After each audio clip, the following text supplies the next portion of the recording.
பூலோகமெல்லாம் காப்பவன் நீயே, பூவான நெஞ்சம் கொண்டவன் நீயே, காலங்கள் யாவும் கடந்தவன் நீயே, கைதொழுவோரின் காவலன் நீயே,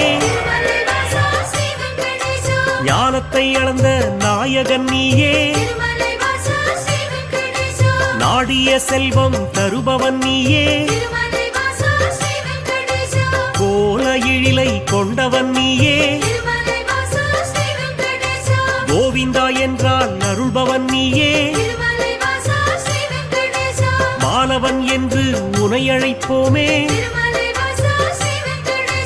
மாமலை எழில் வாழ்பவன் நீயே,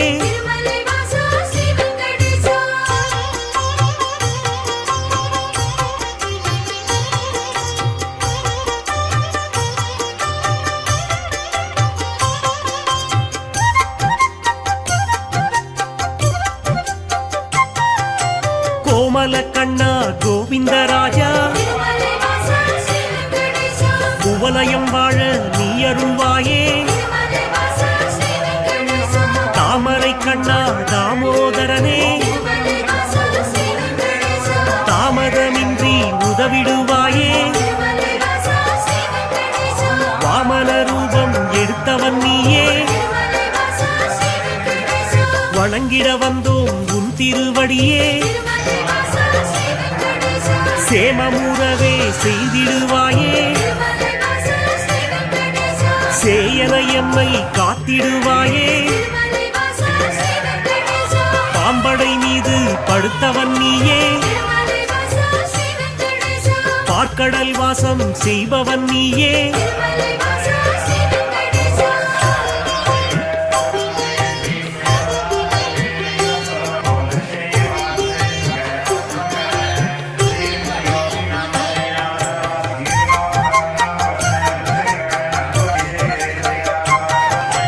அன்றொரு நாளில் மாமுனி எல்லாம்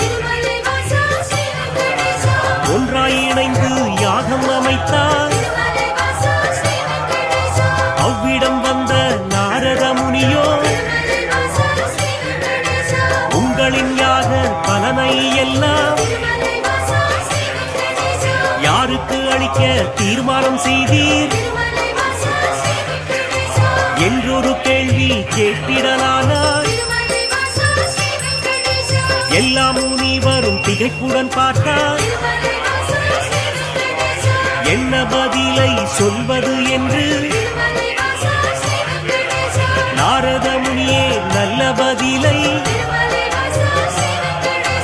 முனிவர்கள் ஏற்றிட உரைத்திடலானார்,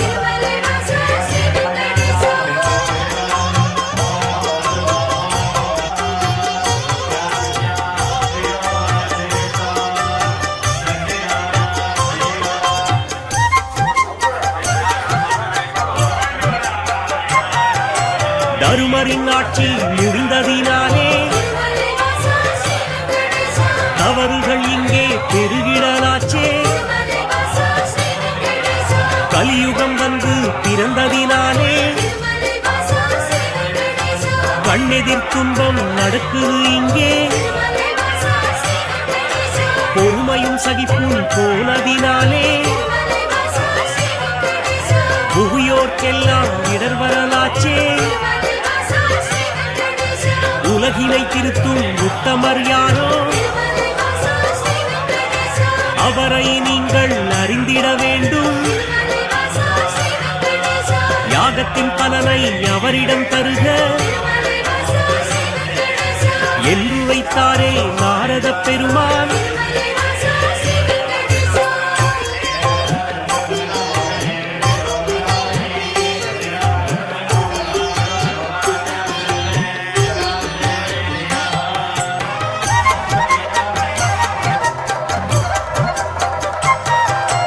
இதுவரை நடந்த யாகத்தின் பலனை சிவனுடன் விஷ்ணு பிரம்மாவுக்கே சமர்ப்பணம் செய்து வந்தனர் ரிஷிகள். இம்முறை அப்படி செய்திடும் முன்னே நாரதர் வந்து தடுத்தே விட்டார். மூர்த்திகள் மூவரில் யாருக்கு நல்ல கீர்த்தியும் தகுதியும் உண்டெனக் கண்டு யாகப்பலனை தந்திடுமாறு அறிவுரை சொல்லி அகன்றே சென்றார். ரிஷிகளின் நெஞ்சை குழம்பிட வைத்தார்.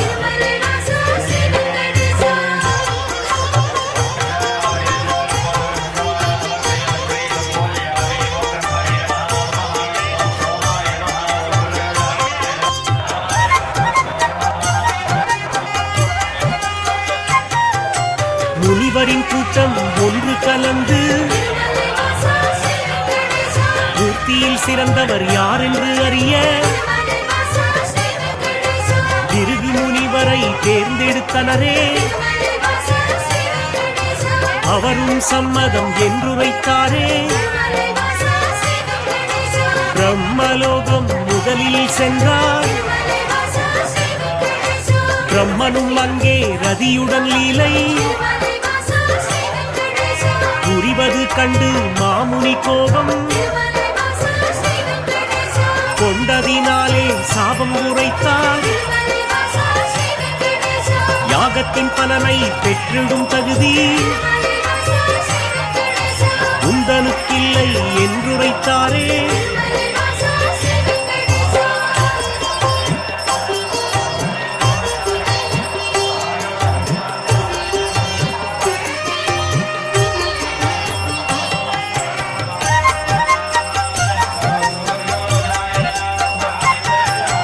நான்கு முகமும் எட்டு விழியும் கொண்டவராக நீ இருந்தாலும் வந்தவர் தம்மை மதிக்கும் பண்பு உன்னிடம் இல்லை. அதனால் உனக்கு மண்ணுலகெங்கும் ஆலயம் இன்றி போகக்கடவாய் என்று சாபித்தார். அயனும் சிந்தை கலங்கிடலானான். அடியேன் பிழையை பொறுப்பீர் என்றான். ஒரு நொடி கூட அங்கிருக்காமல் பிருகு முனியும் புறப்பட்டாரே.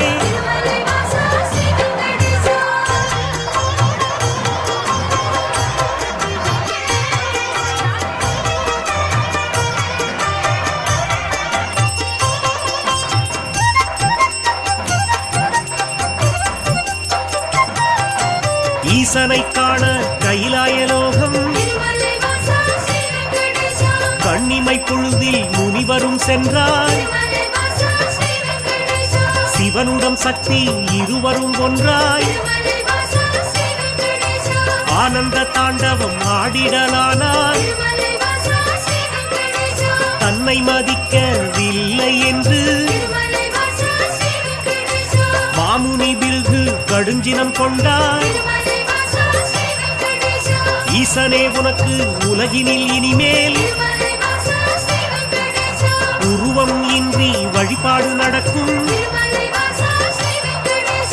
என்று சபித்து கோபம் தணிந்தார். இதயம் நோக அவர் அகன்றாரே.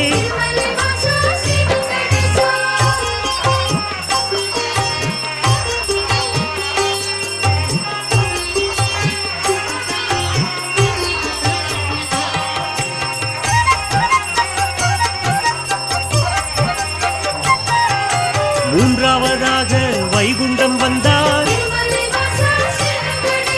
ஸ்ரீதேவியோடு நாராயணனும் சிரித்து பேசி கொண்டிருந்தாரே. இதனால் முனிவர் சினமடைந்தாரே. தன்னை மதிக்க மறந்தது சரியா என்றே சொல்லி திருமால் மார்பில் எட்டி உதைத்தார் பிருகு முனியே. ஏனோ அறிவை இழந்தே போனார். பார்க்கடல் வாசன் முனிவரின் காலை பற்றிடலானான் பணிவிடை செய்தான்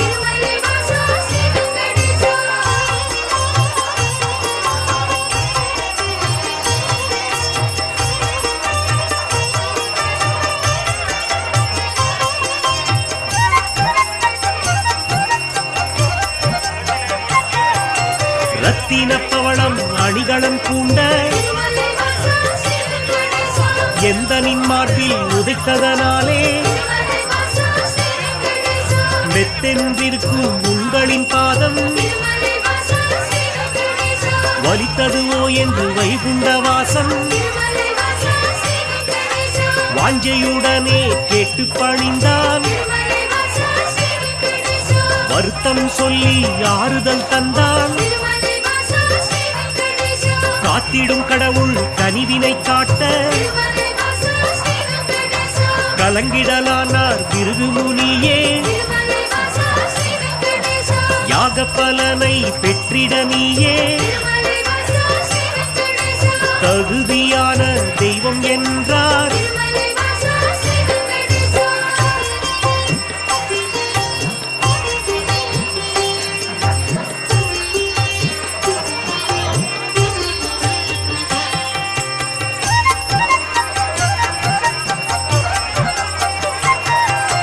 புருஷோத்தமனின் செய்கையினாலே பொறுமை தன்னை இழந்தாள் லட்சுமி இனியொரு கணமும் உங்கள் நெஞ்சில் இருந்திட மாட்டேன் என்றே சொல்லி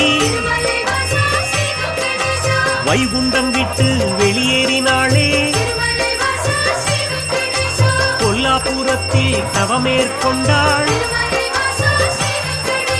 ஸ்ரீதேவி இல்லா வைகுண்டம் தன்னில் ஸ்ரீஹரி விஷ்ணு வாழ்வதை விட்டு பூலோகம் தேடி வந்திடலானார் திருமலை தன்னை வந்தடைந்தாரே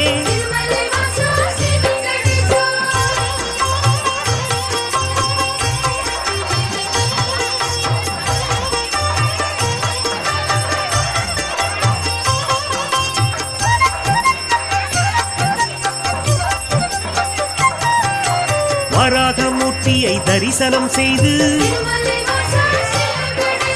நடந்ததைச் சொல்லி ஆறுதல் கண்டார் புண்ணிய தலமாம் இவ்விடம் தன்னில் தங்கிட அனுமதி வேண்டும் என்றார் புற்றினில் தங்கி நாராயணனும் கடும் தவம் ஒன்று மேற்கொண்டாரே பூமிக்கு வந்த ஸ்ரீஹரி விஷ்ணு கடும் பசியுடனே தவம் செய்தாரே நாரதர் மூலம் இதனை கண்ட பார்வதி தேவி துயருற்றாளே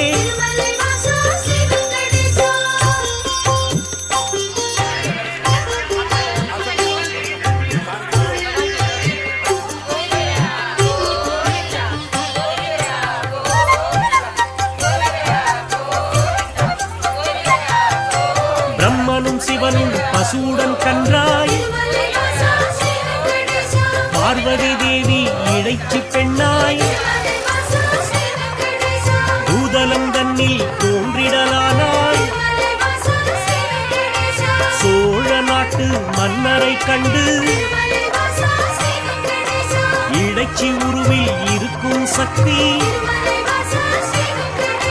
பசுவையும் கன்றையும் வாங்கிடச் சொல்லி பரிவுடன் கேட்டு கழிந்தே நின்றாள் அன்றைய நாளில் திருமலை பகுதி காடாய் மேடாய் தந்தது காட்சி மண்ணுடன் மரங்கள் நின்றது சாட்சி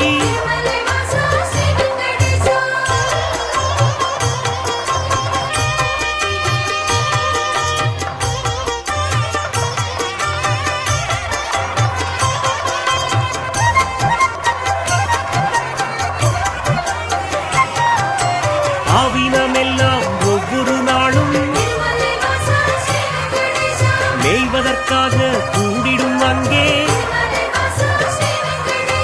பசுவுடன் கன்றாய் உருவினில் வந்த பிரம்மதேவனும் சிவபெருமானும் திருமால் தங்கிய புற்றினை கண்டு பாலை சுரந்து பசியாற்றினரே. விந்தை மிகுந்த இச்செயல் கண்டு இடையன் ஒருவன் அரசனிடம் சொன்னான். மறுநாள் மன்னன் மறைவாய் நின்று புற்றினில் பாலும் சொரிவதைக் கண்டார்.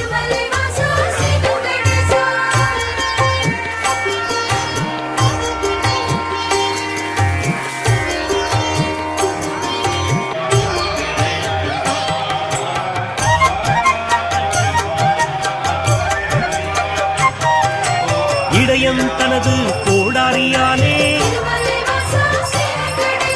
புற்றின் மீது வீசிய வேளை திருமால் தோன்றி காட்சி கொடுத்தார். கோடாரி பட்ட காரணத்தாலே மாணவன் தலையில் கசிந்தது ரத்தம். அதனால் இடையன் மயங்கிடலானான். மன்னனும் விஷ்ணுவின் பதம் பணிந்தானே. பேயாக போவேன மாணவன் சொன்னான். சாபத்தை போக்க வழியினை கேட்டு திருமால் பாதம் தொழுதே நின்றார்.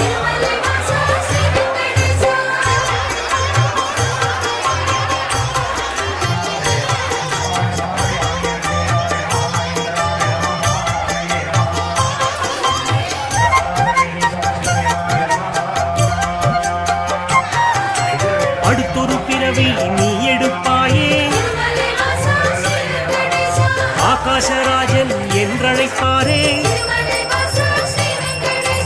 உந்தன் மகளாம் பத்மாவதியே, திருமணம் செய்ய நான் வருவேனே. அப்பொழுதே உந்தன் சாபம் நீங்கும் என்றுரைத்தானே நாராயணனே. புற்றினில் இருந்து தோன்றிய ஹரியே, தத்தெடுத்தாளே வகுள மாளிகை. பிள்ளையைப் போலே பாசத்தை காட்டி பேரன்புடனே வளர்த்திடலானாள்.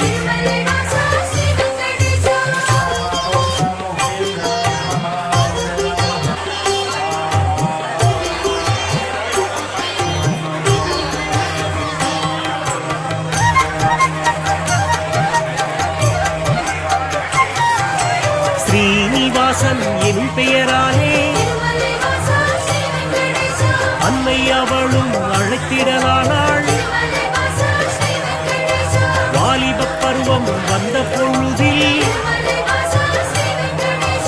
ஆகாசராஜனின் அழகிய பெண்ணாம் பத்மாவதியை பெண் கேட்டாளே. அரசனும் அதற்கு சம்மதித்தானே.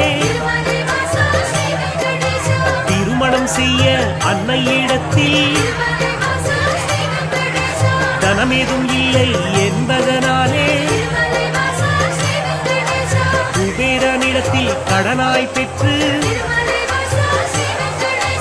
வட்டி தருவேன் என்றான் விஷ்ணு.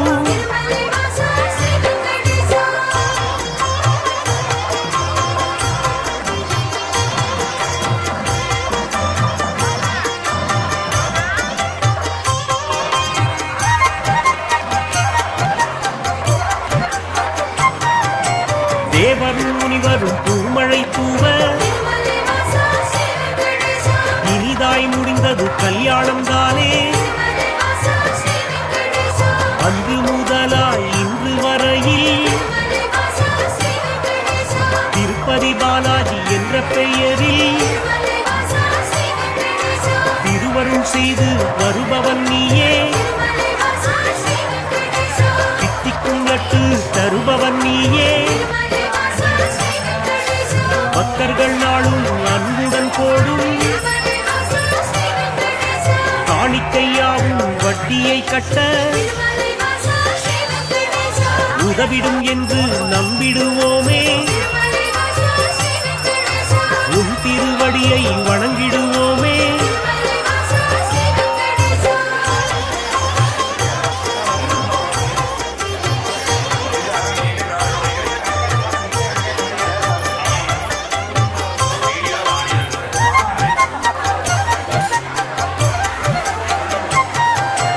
ஏழுமலையான் என்றுமை சொன்னால் ஏற்றம் கொடுக்கும் தெய்வம் நீயே, வாழும் வரையில் உனை மறவேனே, வைகுண்டவாசன் புகழ் உரைப்பேனே, சூழும் இருளை போக்கிடுவாயே, சொர்க்கத்தில் நல்ல இடம் தருவாயே, ஆழ்கடல் கொண்ட அழகிய முத்தாய், அடியவர் போற்றும் ஆண்டவன் நீயே, ஊழ்வினை அகற்றும் உத்தமன் நீயே, உலகினை அளந்த பெருமாள் நீயே.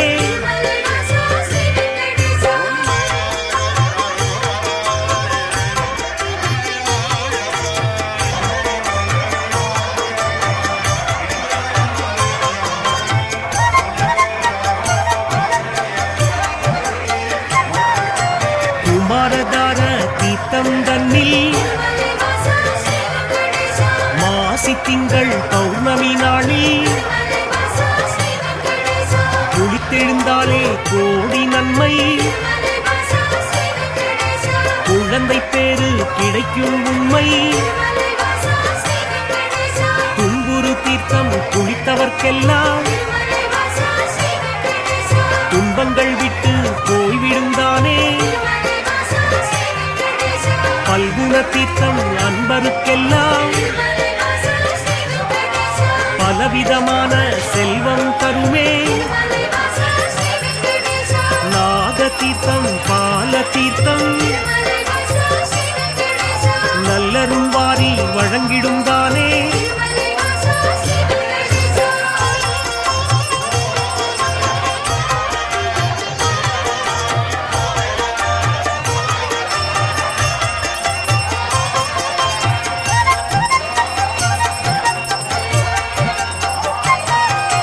நேர்த்திக்கடனை செலுத்திடுவோமே, நினைத்தது நடக்கும் நம்பிடுவோமே, பார்த்த சாரதி பெருமாள் நீயே, பக்தரை எல்லாம் காப்பவன் நீயே, வேற்றுமையில்லா வேதாச்சலனே, வேதனையாவையும் வேறறுப்பவனே, போற்றிட வந்தோம் உன் திருவடியே, புண்ணியம் வாழ்வில் தந்திடுவாயே, சாற்றிட வந்தோம் பாமாலைதானே, சங்குடன் சக்கரம் கொண்டவன் நீயே,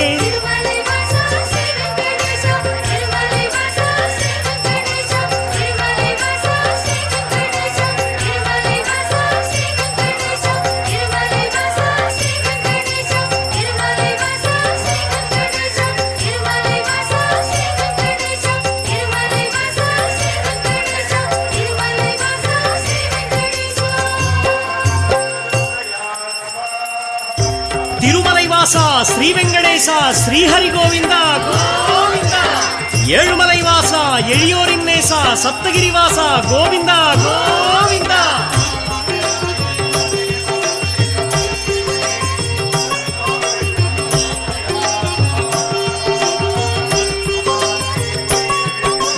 வேதம் போற்றும் வெற்றிகள் வழங்கும் பாதம் பணிந்தும் பக்த வத்சலா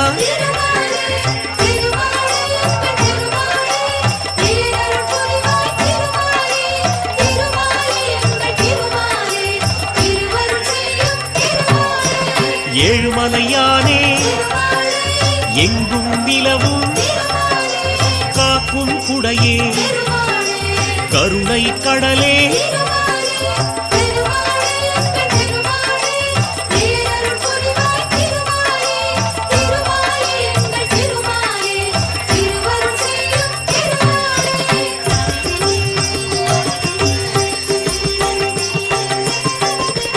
வைணவத்தரசே வையகம் காக்கும் கை தொழுவோமே கடைக்கண் பாராய்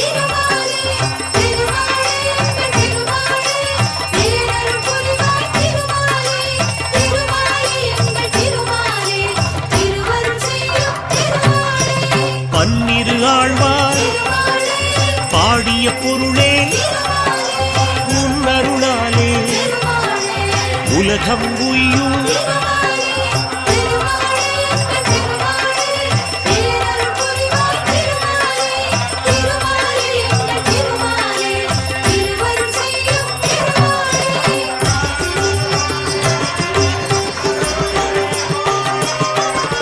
திருமலைநாதா திருவரும் புரிவாய் திருவடி பணிந்தோ திருவுளம் மகிழ்வாய்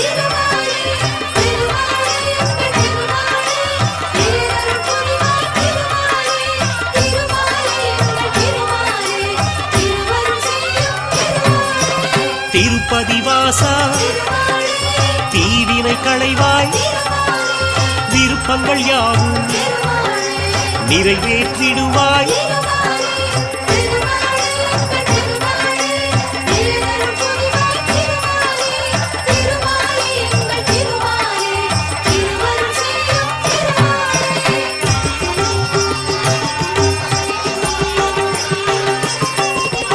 நின்றருள் செய்யும் நிழலாய் தொடரும் வந்தவர்க்கெல்லாம் வளம் தரும் அரசே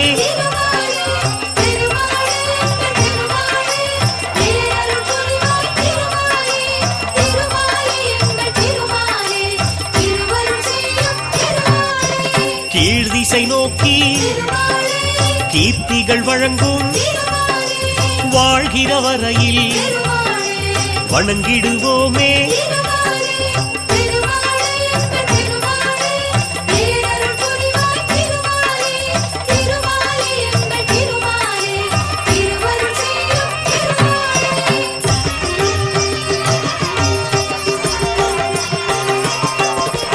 திருச்சானூரில் தாயார் அருளை அடியார் பெறுவார் அகமகிழ்வாரே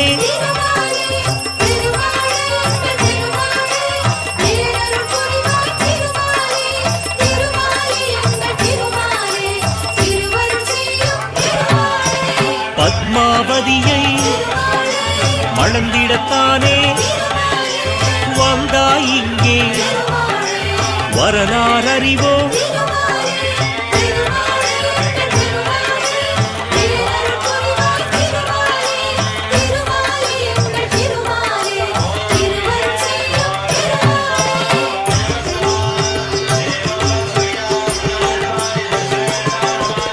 சேஷாச்சலனே சேவிப்போமே கருடாச்சலனே கவலைகள் தீர்ப்பாய்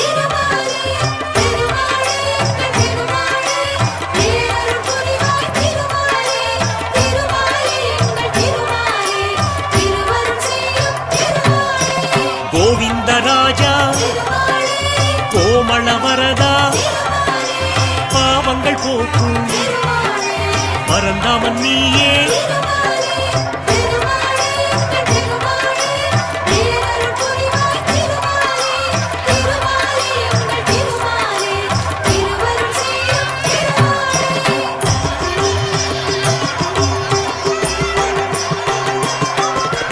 வழித்துணையாக வருபவன் நீயே அழிவில்லாத அருளின் கடலே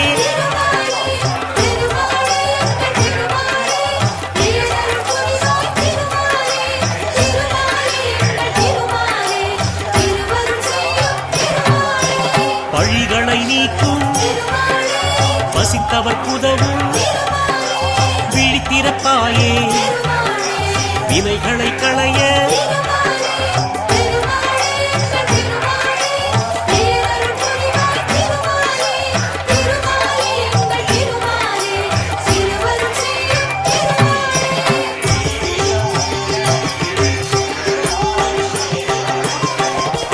மங்களம் பொங்கும் மலர் முகத்தோனே சங்கடம் தீர்க்கும் சப்தகிரியானே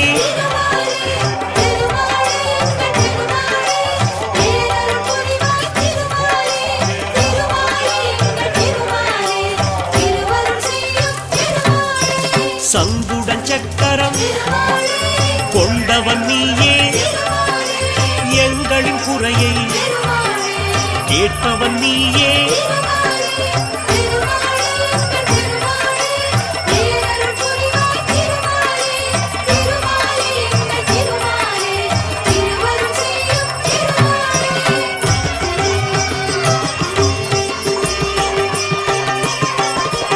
கருடவாகனா கருணாமூர்த்தி அருளின் வடிவே அடிபணிந்தோமே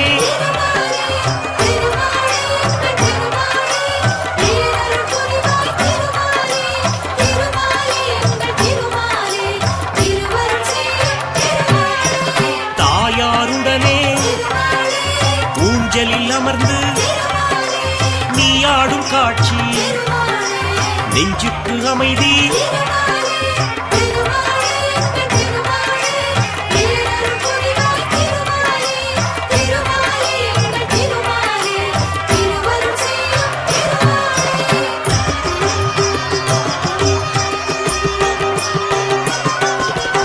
ஒன்பது நாளும் நின் திருத்தலத்தில் பிரம்மோற்சவந்தான் சிறப்புடன் நடக்கும்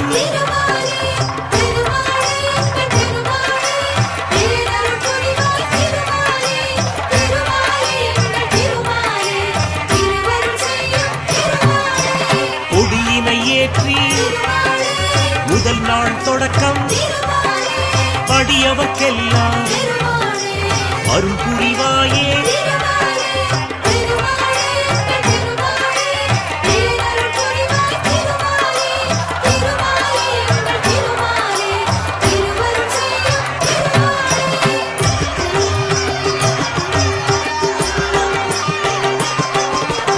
ஆதிசேஷ வாகனம் ஏறி இரண்டாம் நாளில் வலம் வருவாயே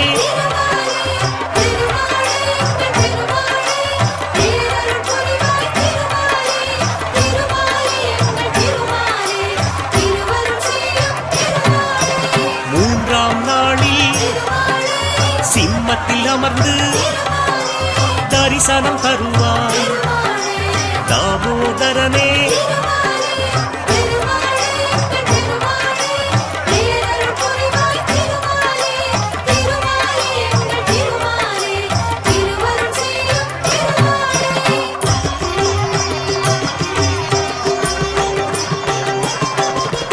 விருட்சவாகனம் நீயும் ஏறி நான்காம் நாளில் அருட்சொரிவாயே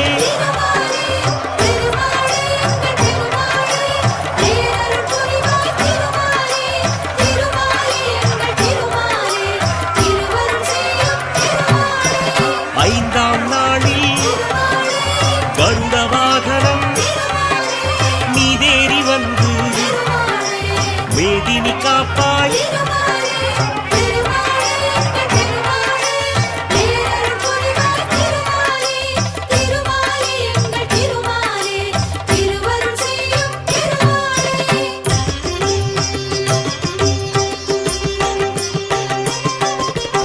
ஆறாம் நாளில் ஆனையின் மீது நீ வலம் வந்து தரிசனம் தருவாய்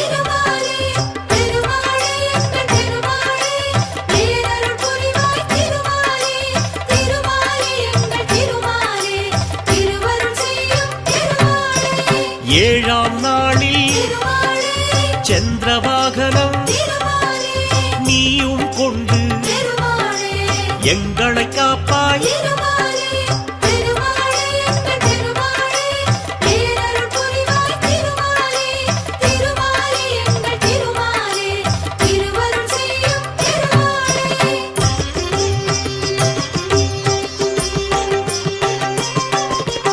எட்டாம் நாளில் குதிரை வாகனம் எழிலாய் அமர்ந்து வலம் வருவாயே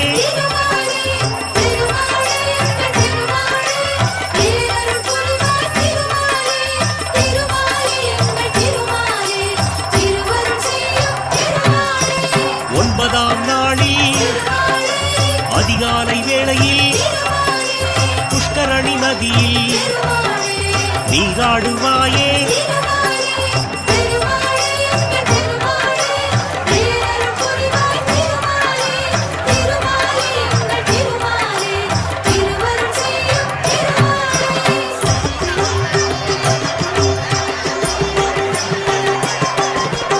உந்தனுக்குரிய நன்னீராட்டு முடிந்த பின்னாலே அடியார் குளிப்பார்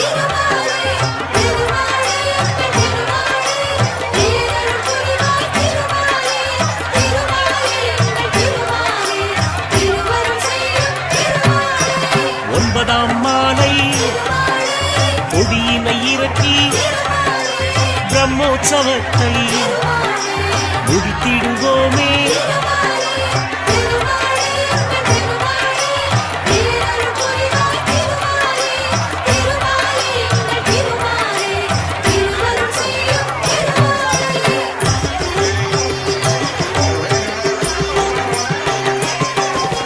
திருமலை எங்கும் திருவிழா கோலம் மாவிலை தோரணம் மங்கள ஓசை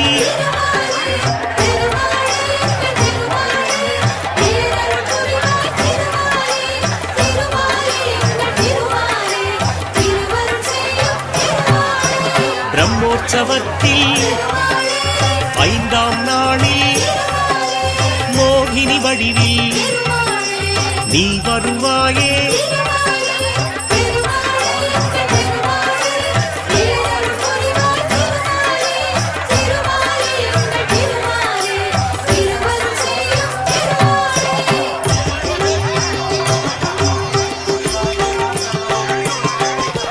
திருவிழா முடியும் திருநாள் அன்று புஷ்பங்களாலே அஞ்சலி உனக்கு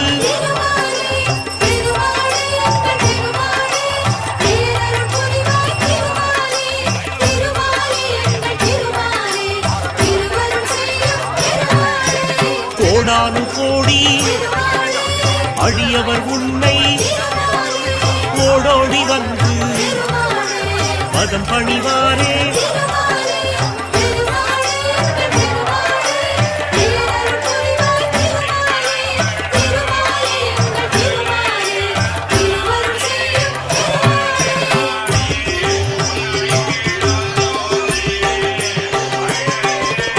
எண்ணியதெல்லாம் எளிதாய் கிடைக்க புண்ணியம் நீயே